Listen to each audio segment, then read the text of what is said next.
Praise the Lord. प्रभु यीशु मसीह के पवित्र नाम में आप सबको जय मसीह की। परमेश्वर पिता का धन्यवाद हो। एक बार फिर से परमेश्वर ने सुंदर अवसर को दिया कि उनके वचन पर हम मन लगाने को पाते हैं।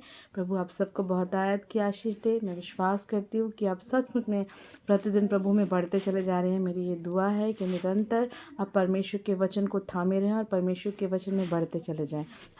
हालेलुया। आज हम वचन जो देखेंगे वो पाया जाता है मत्ती 13 अध्याय के 24 से 30 पद तक। जंगली बीज का दृष्टांत। यीशु ने उन्हें एक और दृष्टांत दिया। स्वर्ग का राज उस मनुष्य के समान है जिसने अपने खेत में अच्छा बीज बोया, पर जब लोग सो रहे थे तो उसका शत्रु आकर गेहूं के बीज जंगली बीज बोकर चला गया। जब अंकुर निकले और बालें लगे तो जंगली दाने के पौधे भी दिखाई दिए। इस पर गृहस्थ के दासों ने आकर उससे कहा, हे स्वामी, क्या तूने अपने खेतों में अच्छा बीज न बोया था? फिर जंगली दाने के पौधे उसमें कहाँ से आए?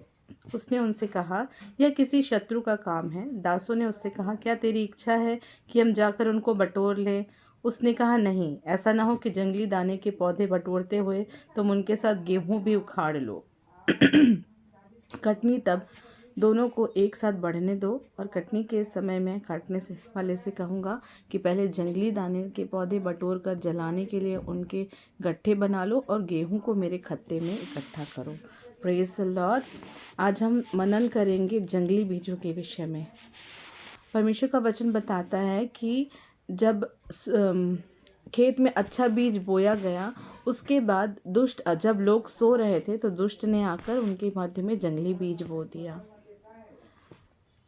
जब आप सोते हैं, जब आप निश्चिंत रहते हैं, कई बार यहाँ पर जो बीज है वो परमेश्वर का वचन है। परमेश्वर का वचन प्रतिदिन हमें मिलता है और आजकल तो ईजिली अवेलेबल है।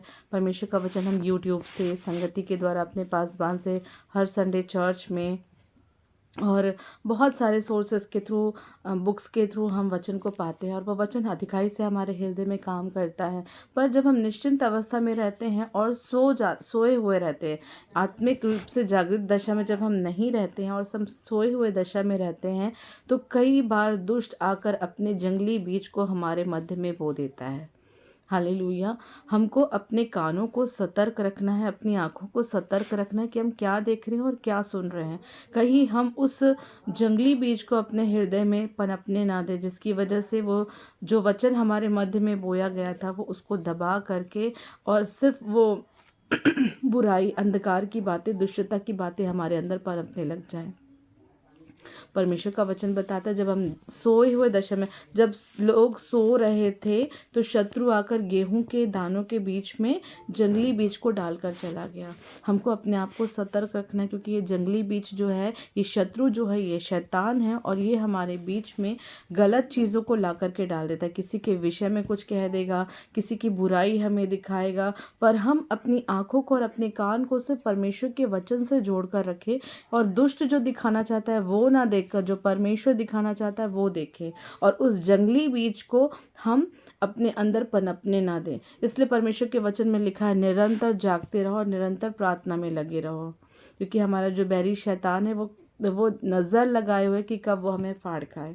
Hallelujah, hallelujah.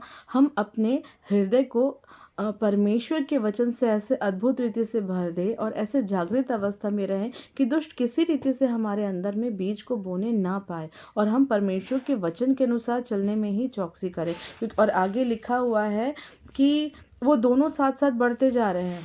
तो आपके मध्य में ऐसे लोग भी रहेंगे जो जंगली बीज का काम करेंगे, जो अपने अंदर के, जो उनके अंदर भरा हुआ है, जो गंदगी उनके अंदर भरी हुई है, जो बुराई उनके अंदर भरी हुई है, वो आपके हृदय में उस बात को डालने की कोशिश करेंगे।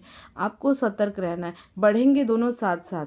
परमेश्वर का वचन बताता है कि वो बढ़ेंगे दोनों साथ साथ, और परमेश्वर जो कटनी के विषय में कह रहे हैं, वो कटनी है अंत का दिन, न्याय का दिन। वो कटनी का समय न्याय का दिन है, और परमेश्वर उस दुष्ट लोगों को अलग करेगा और उन्हें आग की झील में फेंकेगा, और जो गेहूं हैं जो वो खत्ते में बटोरे जाएंगे और वो परमेश्वर के साथ परमेश्वर के राज्य में वास करेंगे।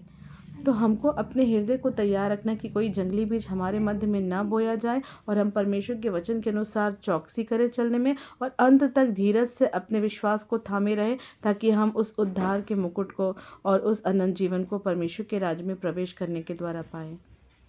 हालेलुया। परमेश्वर पिता इस वचन के द्वारा आप सबको आशीष दें। God bless you.